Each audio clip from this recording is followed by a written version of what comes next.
آئیے سنتے ہیں ایک بہت پرانی کہانی، ایک طاقتور وجود کے عروج اور پھر زوال کی۔ تو انسانوں سے پہلے زمین پر کون تھا؟ جواب ہے آگ سے بنی ایک طاقتور مخلوق۔ جی ہاں، انسانوں سے بہت پہلے یہ زمین جنات کی تھی۔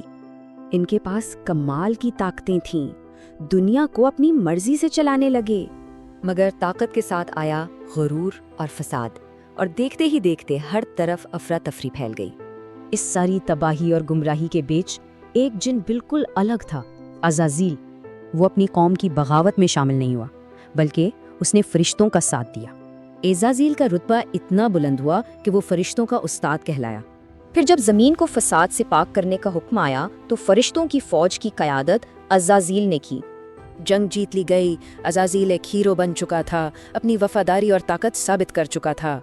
مگر اسی جیت نے اس کے دل میں تکبر کا پہلا بیج بو دیا۔ زمین اب پاک تھی، اور پھر خدا نے ایک نئے خلیفہ یعنی انسان کی تخلیق کا اعلان کیا۔ مختلف قسم کی مٹی سے ایک جسم بنایا گیا جو ابھی بے جان تھا۔ عزازیل نے مٹی کے اس پتلے کو دیکھا تو اسے صرف کمزوری اور خامی نظر آئی۔ پھر اللہ نے اس مٹی کے پتلے میں روح پھونکی، اور آدم، پہلے انسان، نے آنکھ کھولی۔ اور پھر سب کو ایک حکم دیا گیا، آدم کو سجدہ کرو۔ فرشتے فوراً سجدے میں گر گئے، مگر عزازیل وہ اپنی جگہ کھڑا رہا۔ اس نے کہا، میں اس سے بہتر ہوں، مجھے آگ سے بنایا اور اسے مٹی سے۔ بس انکار کا وہ ایک لمحہ اور اس کی ہزاروں سال کی عبادت ضائع ہو گئی۔ وہ اب عزازیل نہیں رہا، اسے ابلیس یعنی لعنت کیا گیا کا نام ملا۔ نکالے جانے پر اس نے معافی نہیں مانگی، بلکہ قیامت تک کی مہلت مانگ لی۔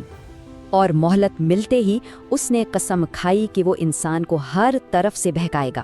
تو اس طرح ایک وقت کا ہیرو اور فرشتوں کا استاد انسان کا ابدی دشمن بن گیا۔